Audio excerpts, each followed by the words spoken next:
Olá, sou o Paulo Eduardo e nós estamos chegando para mais um estudo bíblico aqui no canal Minuto Missionário. Seja muito bem-vindo. Que prazer encontrar você aqui novamente todos os dias, 6 horas da manhã. Tem estudo novo aqui no canal e eu gostaria muito de ter você nos acompanhando agora em mais um estudo. Vamos juntos? Nós estamos estudando a carta que Paulo escreve aos Filipenses, estamos no capítulo 3, onde Paulo está falando da igreja que estava sofrendo alguns ataques. A igreja ali de Filipos, ela estava sofrendo ataques e Paulo escreve a partir do capítulo 3, nós falamos o tema central dessa carta, que é orientar os irmãos a tomar cuidado com aqueles que estavam infiltrando no meio da igreja e disseminando ideias e ensinamentos errados. Paulo nominou-os aqui, Paulo dizendo, cuidado com os falsos mestres que são verdadeiros cães. Nós estudamos aqui em estudos anteriores, depois Paulo compara eles também com maus obreiros e com os da falsa circuncisão. Estudamos que possivelmente Paulo estava tratando do mesmo grupo de pessoas, aqueles judaizantes, que era um problema em quase todas as igrejas daquela região. Nós já estudamos isso em outra epístola, que eram pessoas que queriam que a igreja voltasse às práticas da lei, colocando como a circuncisão sendo algo necessário para a salvação, como que se não fosse a cruz de Cristo suficiente para ser salvo, colocando algumas práticas e costumes. Abordamos até que não é muito diferente hoje, muitas igrejas e falsos ensinos, falsas doutrinas têm infiltrado até no meio de algumas igrejas cristãs, colocando alguns costumes, algumas práticas como necessárias para a salvação do homem, como guardar o sábado, como fazer boas obras, ou até mesmo alguns ensinamentos como que você tem que dar o seu dízimo, que se não for dizimista você não é nem salvo. São ensinamentos totalmente heréticos, fora do sentido da salvação plena pela graça, por nada que nós venhamos fazer, nada além da cruz. E Paulo identifica isso e está combatendo isso no seio da igreja. Versículo 3 nós encontramos, Paulo ele enumera, esses falsos, e no versículo 3 ele identifica o povo de Deus. Ele diz assim, verso 3, porque nós é que somos a circuncisão, nós que adoramos a Deus no Espírito e nos gloriamos em Cristo Jesus, e não confiamos na carne. Como eu disse, da mesma forma que Paulo faz uma tríplice descrição dos falsos mestres, ele agora faz uma tríplice descrição do povo de Deus.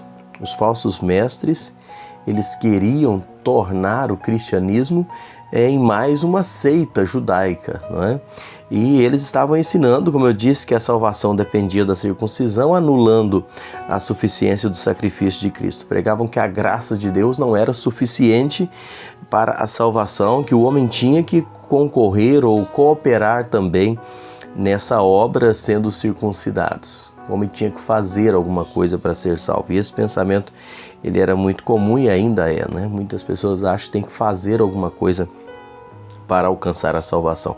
E Paulo refuta aqui vigorosamente essa heresia, mostrando que a verdadeira circuncisão não era feita na carne, mas no coração, era uma ação do Espírito Santo na vida de todo aquele que crê. A igreja, e não os falsos mestres, é que possuem a verdadeira circuncisão. Ele diz assim bem claro, no verso 3, porque nós é que somos a circuncisão. Então, como que Paulo descreve o povo de Deus nesse texto que nós lemos aqui? É muito precioso. Primeiro, Paulo diz que o povo de Deus é identificado pela adoração. Meus amados irmãos, a adoração é uma marca, é uma característica, é um distintivo do povo de Deus. A questão da adoração, ela é fundamental, mas o problema não é a adoração em si, mas a quem ela é prestada. Adorar por adorar, muitos adoradores existem aí, mas o problema é a quem nós estamos adorando. A igreja adora a Deus. E essa adoração que a igreja faz a Deus é por intermédio, através da ação do Espírito Santo. Toda adoração que não é prestada a Deus é idolatria.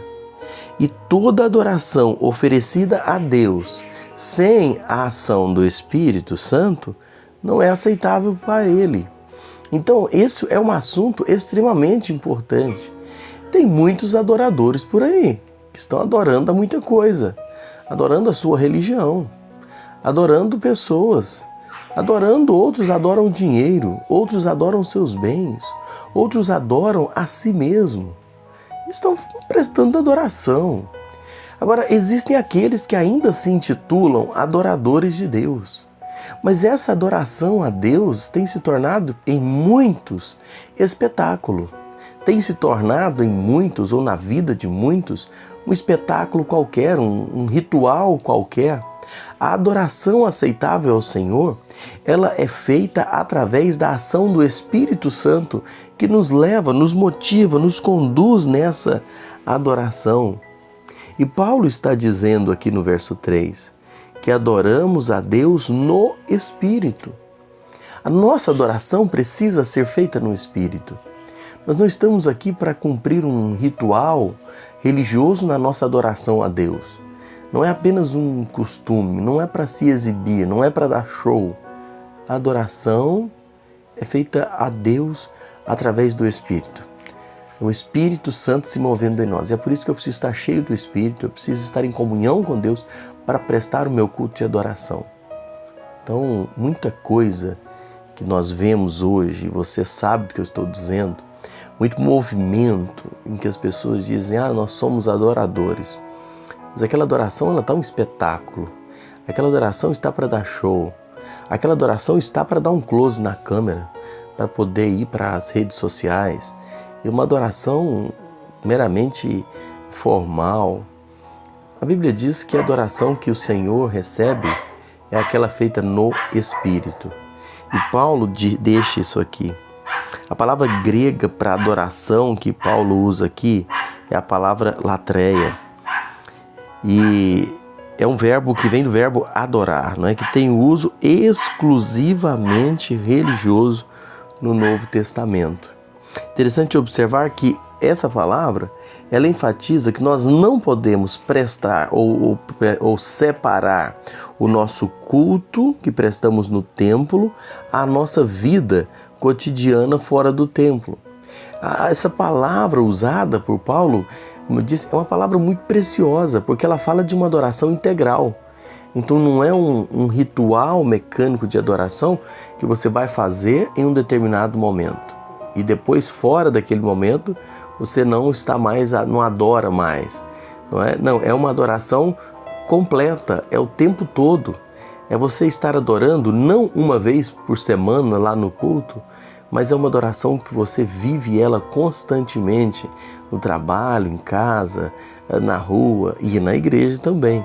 Então é esse o sentido da palavra original que é usada aqui para falar de adoração. É algo que nós precisamos e aí sim aplicamos a expressão adoradores, né? Que adoram ao Senhor em qualquer lugar onde estejam. Então é perfeitamente possível, e a gente sabe que é triste, mas é uma realidade, é perfeitamente possível que alguém seja capaz de observar todas as práticas externas da religião, ser um religioso praticante e ao mesmo tempo seu coração estar cheio de amargura, de ódio, de orgulho, e isso não é aceitável ao Senhor. Eu te dou um exemplo dos fariseus. Os fariseus estavam na sinagoga, mas reprovavam Jesus porque ele curava aquele homem no sábado, o homem da mão ressequida, né, que é muito conhecido. Mas eles, no coração deles, eles estavam na sinagoga, reprovavam Jesus por ter curado no sábado, mas o coração desses homens estavam cheios de ódio e tramando a morte de Jesus. Marcos 3, de 1 a 6. Então, é possível a pessoa cumprir um ritual de adoração religiosamente falando, mas o coração está longe de Deus. não estar vivendo em adoração. Eles pensavam que estavam na sinagoga, mas o culto deles não era movido pelo Espírito Santo. Que Deus possa nos ajudar a sermos adoradores, mas adoradores de verdade, adoradores que adoram de coração, movido pelo Espírito Santo de Deus, porque é esse que o Senhor vai aceitar. Que Deus abençoe sua vida. Obrigado por me acompanhar. E aquele pedido que sempre eu faço aqui no finalzinho do vídeo, se você não se inscreveu, faça a sua inscrição, clique aqui em inscrever-se, deixe o seu joinha aí, faça um comentário, não é? O que você pensa sobre esse assunto, mas é importante a sua interação conosco. Muito obrigado, viu? Que Deus abençoe sua vida e eu espero você no próximo encontro aqui no canal Minuto Missionário.